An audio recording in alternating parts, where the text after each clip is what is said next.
Masjid juga menjadi tempat penetapan hukum. Makanya pada masa kesultanan di Jawa, maka sultan membuat mahkamah syariah itu di emperan masjid. Begitu selesai sholat Jumat, ditetapkanlah. Dulu pun pelaksanaan qisas di Masjidil Haram, samping Masjidil Haram, sampai akhirnya karena terlalu ramai, akhirnya dipindahkanlah ke Jeddah, Masjid Qisas yang di Kornes, yang di awal-awal dulu dilaksanakan di samping Masjidil Haram, sehingga komplek masjid terpadu, semua ada, kesehatan ada, tempat hukum ada, konsultasi ada, lembaga pendidikan ada. Karena di masjidlah dibangun halakoh lingkaran. Jadi begitu selesai sholat, ada satu lingkaran, ada satu lingkaran. Dilarang membuat lingkaran dalam masjid kalau yang dibicarakan adalah urusan dunia. Maka kata Nabi, kalau selesai sholat jangan lagi ada lingkaran-lingkaran, pulang. Tapi kenapa tetap ada halakoh? Karena dalam satu masjid itu ada beberapa halakoh. Yang di sana halakoh tahsin, tajwid, yang di sana halakoh qiraat, yang di sana halakoh tafsir, yang di sana halakoh hadis. Jadi awal dari pendidikan Islam itu berawal dari masjid. Minal jami' ilal jami'ah. Salat yang ada salat, masjid yang ada salat Jumatnya jami'. Sedangkan universitas dalam bahasa Arabnya jami'ah. Jami'atul Azhar, Universitas Al-Azhar. Jami' Al-Azhar, Masjid Al-Azhar. Minal jami' ilal jami'ah. Jadi ada orang yang belajar di jami'ah dengan sistem SKS, 16 tatap muka, potong UAS dan UTS, libur banjir, libur asap, libur gempa. Akhirnya hanya 2-3 kali tatap muka. Ketemu dengan yang alumni halakoh talaqi masjid yang ilmu sangat berkualitas, menghafal matan, selesai matan masuk ke syarah, istimbat hukum, berurutan dari mulai matan takrib, naik ke fatul qarib, masuk i'anatut talibin, sampai kepada al-mahalli, khusus dalam mazhab Syafi'i. Setelah itu barulah melihat mazhab-mazhab yang lain, bidayatul mujtahid wa nihayatul muqtasid. Lalu kemudian yang alumni jami'ah bertanya kepada yang alumni jami', kenapa ilmu kalian lebih hebat dari kami yang alumni jami'ah ini? Kata alumni jami', kami ini belajar di jami', sedangkan kalian belajar di jami'ah. Walaysa dzakaru kal unsa. Laki-laki tak sama dengan perempuan. Itu pun senyumnya bisa 2 minggu lagi. Apa maknanya? Bahwa alumni masjid itu luar biasa. Dia ditempa, dibesarkan, dididik dengan sistem yang luar biasa. Dulu kalau kita kenal, hampir semua ulama-ulama besar Nusantara itu alumni jami'. Syekh Muhammad Hashim Asy'ari alumni jami'. Kiai Haji Ahmad Dahlan alumni jami'. Cobalah baca biografinya. Belajar di Masjidil Haram, belajar di Masjidil Haram. Karena tiang-tiang Masjidil Haram itu adalah tempat halakoh-halakoh. Tiang ini syekh ini, tiang ini syekh ini, tiang ini syekh ini. Dan halakoh yang paling ramai majelisnya adalah halakoh Syekh Ahmad Khatib Al-Minqabawi. Ramai sekali. Bisa dilihat dalam A'lam Makkiyin. Saya waktu menulis disertasi Syekh Muhammad Hashim Asy'ari wa juhuduhu fi nashris sunnah di Indonesia, kontribusi Syekh Muhammad Hashim Asy'ari dalam menyebar sunnah di Indonesia, untuk mencari biografi para ulama Nusantara ini justru ditulis oleh ulama Makkah. Nama kitabnya A'lam Makkiyin, ulama-ulama Makkah, yang isinya ternyata banyak sekali ulama Nusantara, dan mereka ini alumni dari Masjidil Haram. Belajarnya itu di masjid. Kenapa? Karena dia tidak hanya menajamkan otaknya, dengan presentasi, dengan menulis.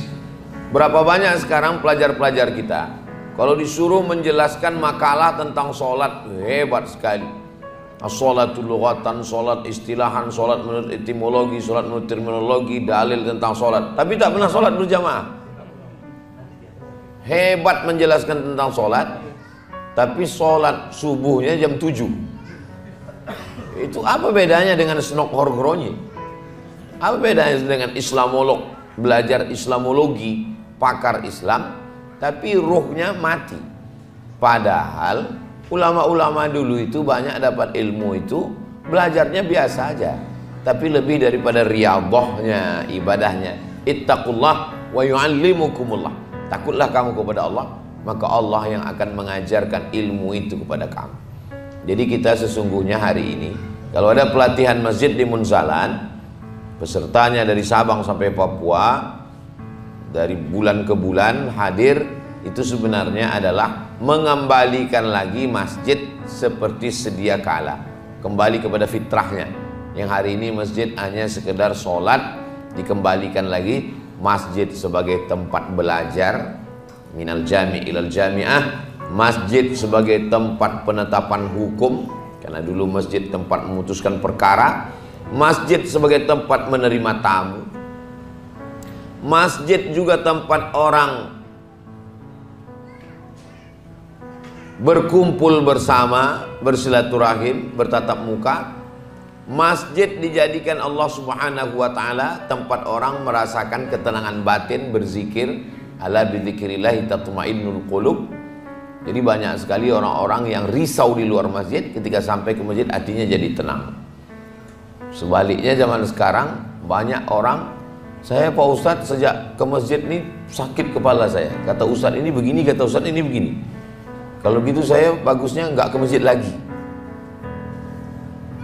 Jadi kalaulah orang sudah stres di luar masjid, di kantor dia ada tekanan, di rumah dia ada masalah, di jalan dia kena tilang, dia mau mencari ketenangan di masjid. Ternyata di masjid pun juga dia melihat tidak ada masalah dengan pengurus masjid. Beberapa masjid diurus oleh orang-orang yang memang tidak mau berhenti jadi pengurus masjid. Itu saya beberapa masjid saya datang itu mengadu masyarakat itu. Ustadz ini pengurus ini udah lama sekali, apa kami kudeta aja Pak Ustadz? Saya bilang kalian kalau mau kudeta, kudeta aja, jangan lapor ke saya. Mereka ini seolah-olah mau menjadikan kita sebagai dalih. Nanti dia lakukan kudeta menurut arahan Ustadz Somad gitu. Kalau mau buat-buat aja, jangan lapor-lapor ke kita. Kalau mau undang kita pas pelantikan kan gitu. Dulu Pak, waktu saya ke masjid ini, ingat saya yang ngundang dulu Pak Fulan. Iya Pak Ustadz masih ada di situ.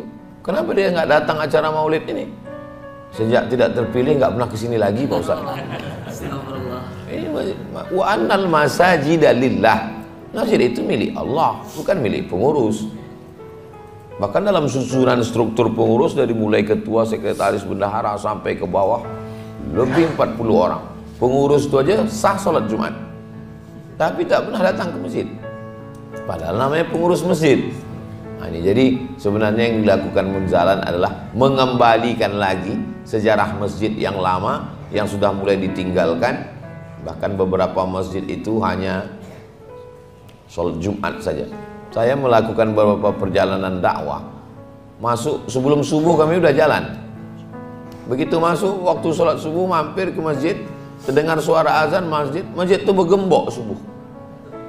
Saya bilang kenapa tak ditulis saja di situ Masjid Al-Ikhlas khusus Jumat saja.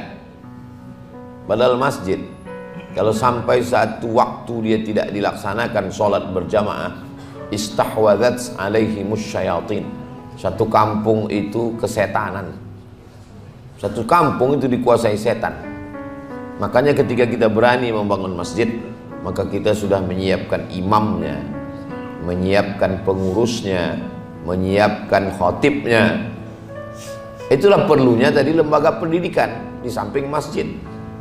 Saya selalu menyarankan bupati, wali kota, gubernur yang membangun Islamic Center. Saya lihat Pak Ustadz, insya Allah kita akan letakkan batu pertama, ini tanahnya tanah Pemda, pembebasan, bla bla dan seterusnya. Saya bilang masjid aja, iya. Terus yang sholat, biasanya lokasinya jauh dari pemukiman masyarakat. Kalau di pinggir jalan, insya Allah tak akan sepi karena banyak orang lalu lalang. Tapi kalau di lokasi tertentu, dekat kantor, di atas bukit, siapa yang mau sholat berjamaah di situ? Maka supaya dia tetap ada orang sholat, mesti ada kelas, ada asrama, ada sekolah. Dari mulai TK Quran, SD Quran, SMP Quran, SMA Quran, Qurani. Sehingga tidak akan sepi daripada sholat. Guru-gurunya